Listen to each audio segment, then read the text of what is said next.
way to Yosemite National Park, I decided to stop by the Yosemite Mountain Sugar Pine Railroad. Located just 10 minutes away from southern entrance of Yosemite National Park, off of Highway 41. This historic railroad offers train rides for the entire family, along with gold panning, a logging museum, a small store that offers food and souvenirs.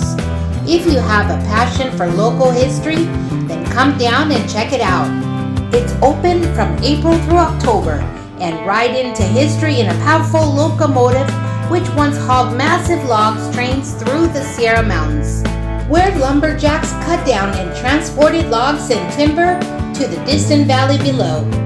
All aboard! The train ride is $35 for adults and $20 for ages 3 to 12, or ride the first class caboose for $70.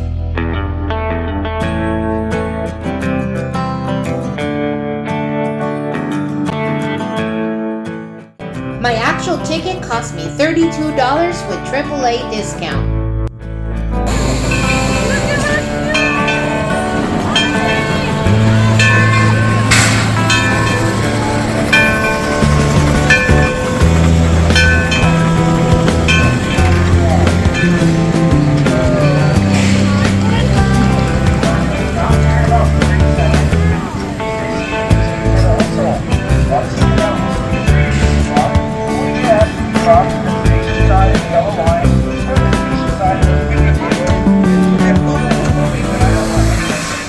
The train ride is about an hour ride and narrated throughout the whole ride.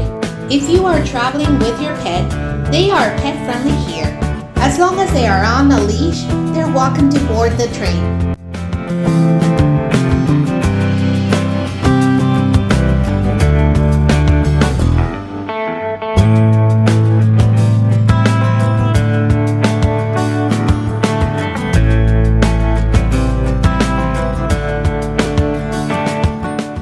They have covered cars and open-air log cars, which makes it so much fun for the whole family. And the train is handicap accessible too. If you get hungry, you can purchase a box lunch that you can take on the ride for approximately $10 to $16, consisting of a sandwich, chips, cookie, and a bottle of water. So the most popular ride is the 1-hour tour aboard the logger. The 4-mile route is more than a trip through the Sierra National Forest, along the historic Madera Sugar Pine Railroad right away.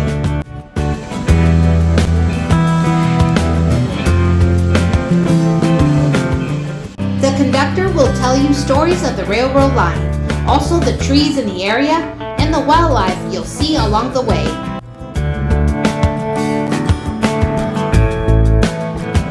Okay folks, welcome to Yosemite Mountain Sugar Pine Railroad. My name is Spencer. I'll be your conductor for the next hour. Sit back and relax and enjoy as I tell you a little bit about the history of the Madera Sugar Pine Company, as well as some of the natural history in this region. Should you have any issues during the ride, I'll be your guy to go to. As I said before, I'll be the only one in the red suspenders today. Then there's an opportunity to get off midway through to explore and admire the train up close and take all the pictures you want. And this next car here, stick them up everybody. Perfect, perfect.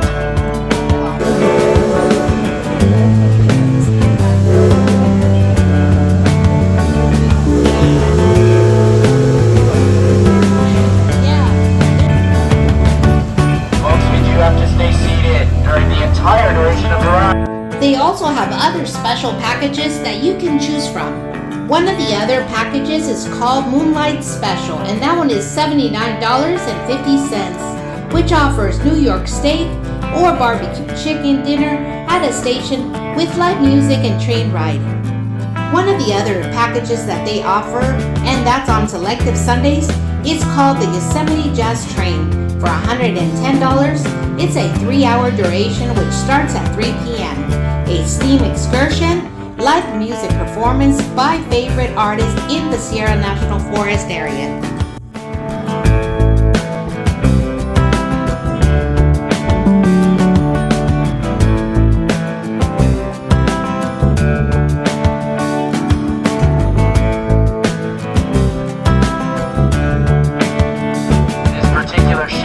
riding on today weighs in at 59.5 tons, and in a typical trip will burn 60 gallons of used motor oil and about 500 gallons of water. 15 was built in 1913, making her 111 years old.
the train ride, I decided to check out a campground, Summerdale Campground.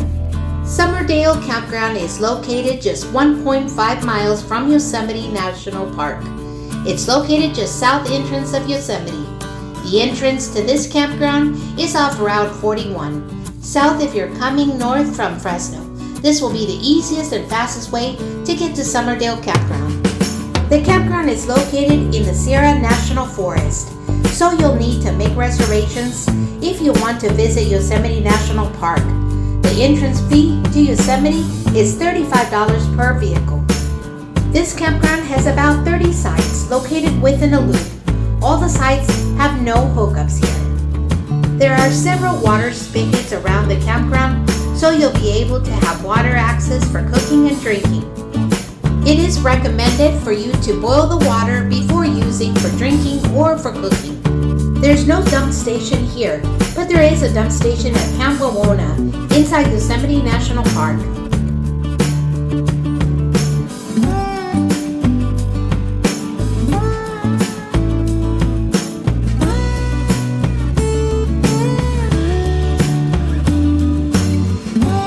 Just be aware that the maximum trailer or RV size they allow here is about 24 feet in length. Due to some tight spots to maneuver and roads are a little bit narrow, so no longer than 24 feet. The sites are fairly well separated from each other, so it doesn't feel you're cramped up with your neighboring campsite.